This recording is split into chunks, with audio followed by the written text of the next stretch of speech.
Jangan biarkan hal-hal kecil yang tidak penting menghambat jalan Anda menuju sukses.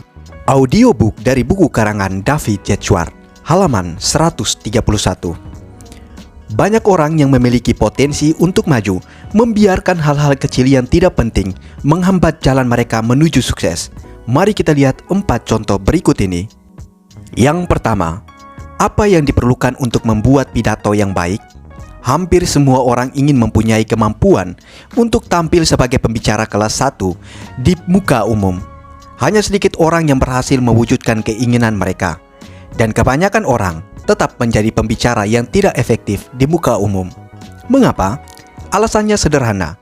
Kebanyakan orang berkonsentrasi pada hal-hal kecil yang sepele dalam berbicara dengan mengorbankan persoalan besar yang penting. Dalam menyiapkan diri untuk berpidato, kebanyakan orang melengkapi diri dengan sekumpulan instruksi mental seperti saya harus ingat untuk berdiri tegak, jangan berjalan berkeliling, dan jangan gunakan tangan Anda. Jangan biarkan hadirin melihat Anda menggunakan catatan Anda. Ingat, jangan membuat kesalahan gramatika. Pastikan dasi Anda lurus, berbicaralah dengan jelas, tetapi jangan terlalu keras, dan seterusnya. Nah, apa yang terjadi ketika pembicara tersebut bangkit untuk berbicara?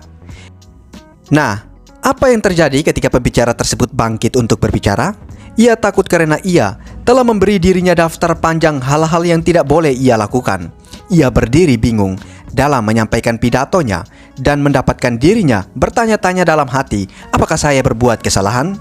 Pendeknya, ia gagal. Ia gagal karena ia berkonsentrasi pada kualitas yang kecil, sepele, dan relatif tidak penting dari seorang pembicara yang baik. Dan gagal berkonsentrasi pada hal-hal besar yang menjadikan seseorang berbicara yang baik. Pengetahuan tentang apa yang akan ia bicarakan dan keinginan kuat untuk menyampaikannya kepada orang lain.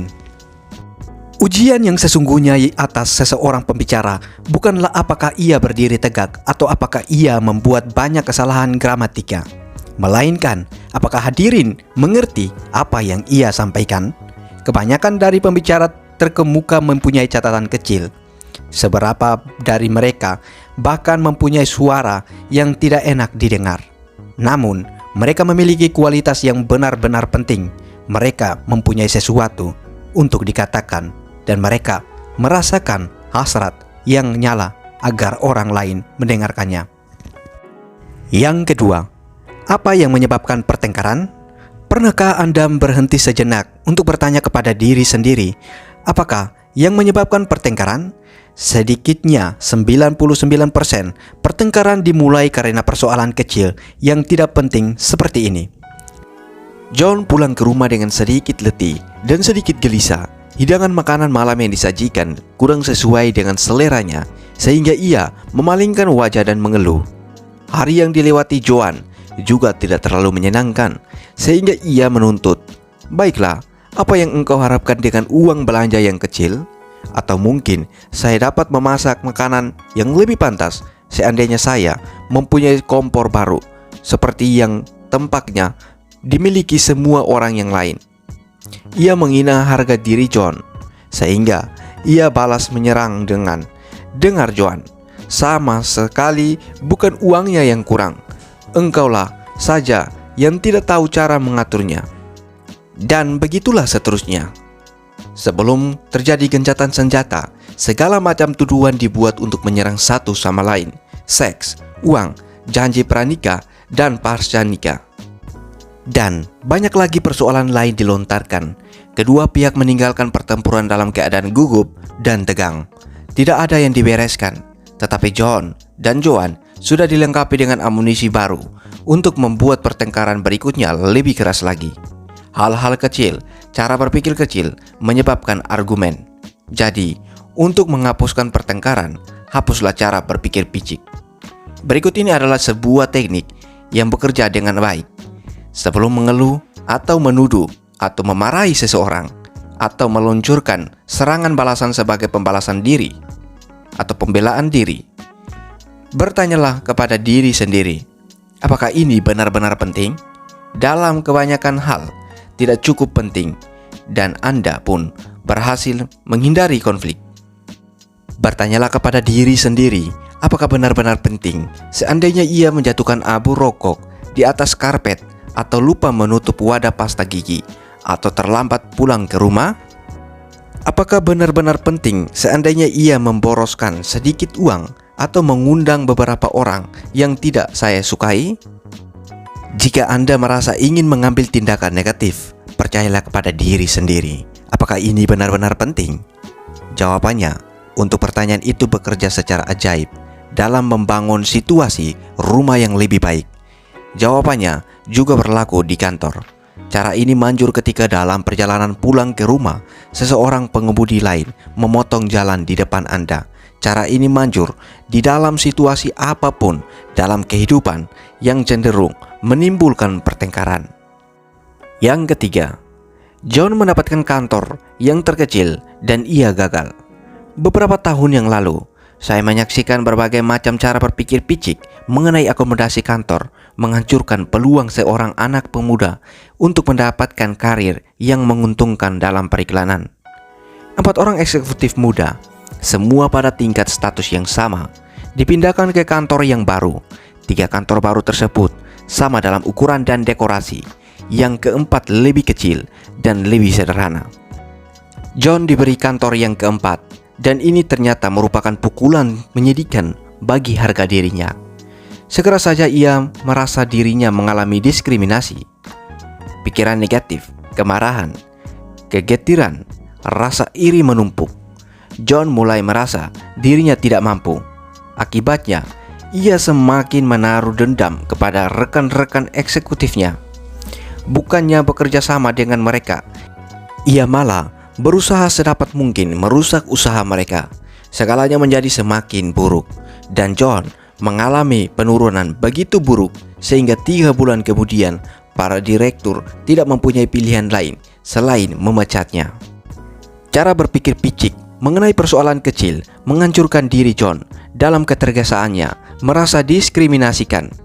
Ia gagal untuk menyadari bahwa perusahaan sedang berkembang dengan pesat dan ruang kantor memang benar-benar sangat berharga.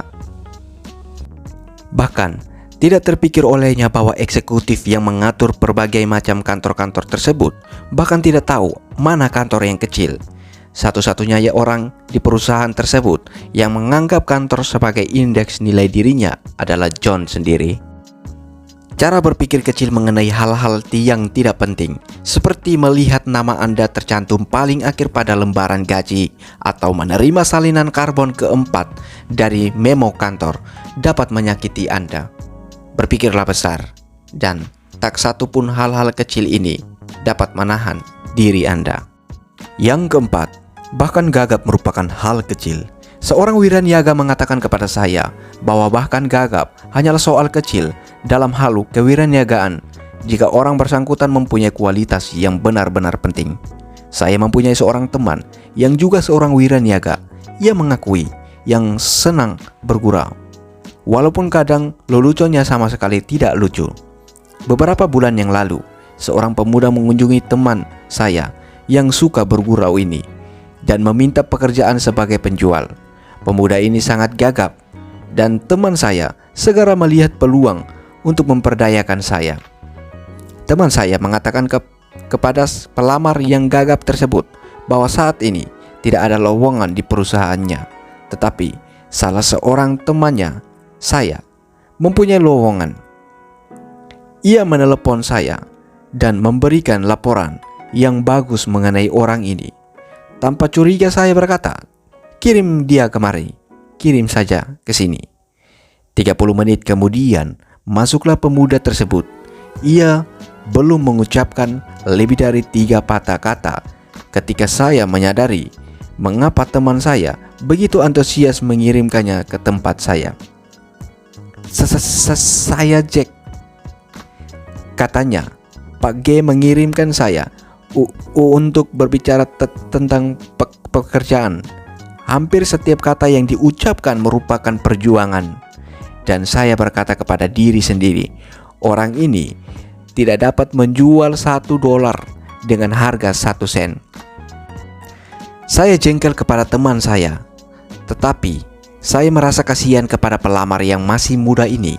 Saya pikir yang paling sedikit dapat saya lakukan dalam menjangkau beberapa pertanyaan basa-basi sambil saya memikirkan alasan untuk menyingkirkannya tanpa melukai perasaannya terlalu banyak.